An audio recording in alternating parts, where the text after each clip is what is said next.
291 कोटी रुपये अनुदान हे ऑलरेडी आपण दिलेलं आहे।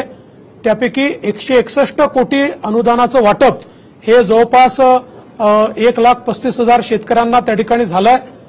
अजून जवळपास 1 लाख शेतकऱ्यांचं अनुदान हे पुढच्या 8 ते 9 दिवसात 10 दिवसात या ठिकाणी वाटप होईल, कारण पैसा उपलब्ध झालाय, पण त्यांच्या अकाउंटचं लिंकिंग हे त्या ठिकाणी किंवा त्याचं साक्षांकन चाललंय।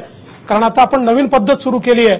पूर्वी आपण मुंबईहून कलेक्टरला पैसा पाठवायचे, मग ते तहसीलदारांना पाठवायचे, मग ते खाली पाठवायचे।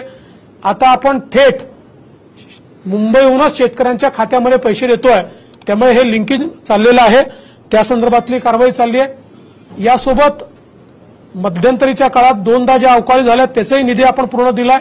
शेवटचा जो अवकाळी झाला त्याचा निधी अजून यायचा आहे 54 कोटी रुपये, तोही आपण आता रिलीज करतो। आणि सततच्या पावसाच्या संदर्भातला नवीन निकष आपण जे तयार केले त्याही संदर्भातला जो निधी आहे तो पुढच्या 15 ते 20 दिवसामध्ये आपण रिलीज करतोय। त्यानंतर नगर जिल्ह्यासहित राज्यात कुठेही कुठली पेंडन्सी राहणार नाही। पण यातला जो मेजर अमाउंट होता तो मात्र ऑलरेडी आपण आता या ठिकाणी देऊन चुकलो आहोत। आणि मी जिल्हाधिकाऱ्यांना सांगितलंय की जरा लवकरात लवकर या ठिकाणी हे पैसे शेतकऱ्यांच्या खात्यात जमा होतील याकरता साक्षांकन त्यांनी करून घेतलं पाहिजे। मला असं वाटतं की पालकमंत्र्यांनी अतिशय चांगली योजना महाराष्ट्रात लागू केली आहे आणि आता पहिल्यांदा मोजणी संपूर्ण ऑनलाईन करून त्याच्यामध्ये रोवर मशीनच्या माध्यमातून फास्ट अशा प्रकारे ही मोजणी केली जाणार आहे।